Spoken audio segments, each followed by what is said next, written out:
চট্টগ্রাম জেলার সন্দ্বীপ উপজেলার স্বাস্থ্য কমপ্লেক্সে 22/1/2025 তারিখে পানিতে পড়ে যাওয়া এক 1.5 বছরের বাচ্চা ছেলে, যার নাম ছিল মিশকাত। এই মিশকাতকে চিকিৎসা দেওয়ার জন্য উপজেলা স্বাস্থ্য কমপ্লেক্সে নিয়ে আসা হয়।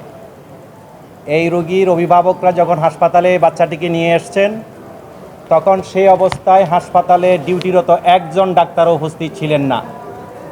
ফলে এই বাচ্চাটাকে হাসপাতালে ভর্তি করানোর আর কোনো সুযোগ থাকতে ছিল না। নার্সদেরকে পাওয়া গিয়েছিল, নার্সরা এই রোগীকে গ্রহণ করতেছেন না। অনেক রিকোয়েস্ট করার পর ডাক্তারের টেলিফোন নাম্বার দেওয়া হলো। সেই সংরক্ষিত টেলিফোন নাম্বারে যখন ডাক্তারকে ফোন করা হলো, সেই ডাক্তার ফোনের জবাব দিলেন যে আজকে আমার ডিউটি নেই, ডাক্তার তানবীরের ডিউটি আছে। তখন ওনার থেকে নাম্বার নিয়ে ডাক্তার তানবীরকে কল করা হলো। রোগীর স্বজনরা যখন ডাক্তার তানবীর সাহেবকে ফোন দিয়েছেন, তখন ডাক্তার তানবীর সাহেব বললেন যে আজকে তারও ডিউটি নেই।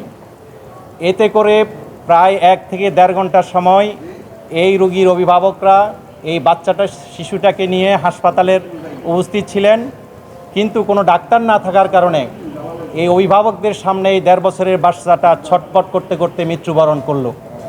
আর যখন এই মৃত্যুর সংবাদ প্রচারিত হলো চতুর্দিকে, তখন গ্রামের মানুষ এসেছেন, বিক্ষুব্ধ মানুষ এসেছেন।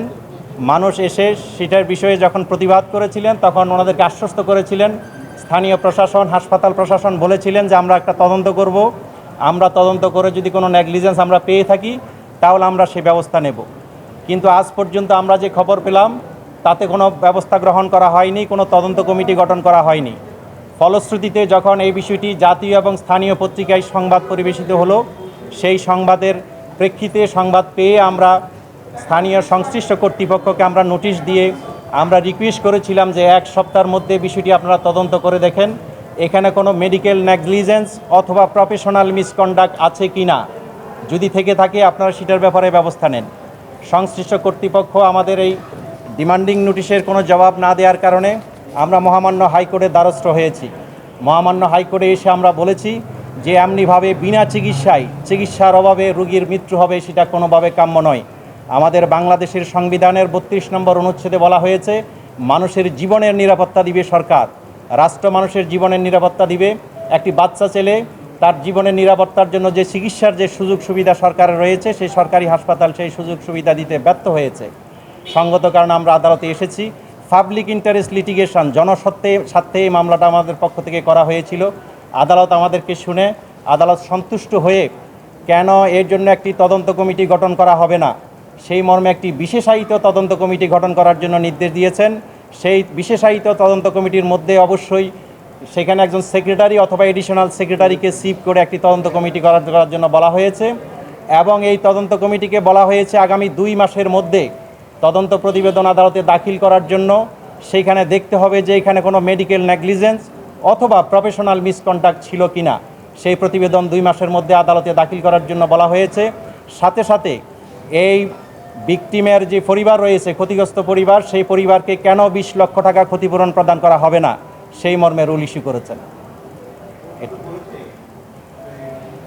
কোর্ট জানতে চেয়েছিলেন যে এই বিষয়টা কি আজকে নতুন কোনো বিষয় কিনা।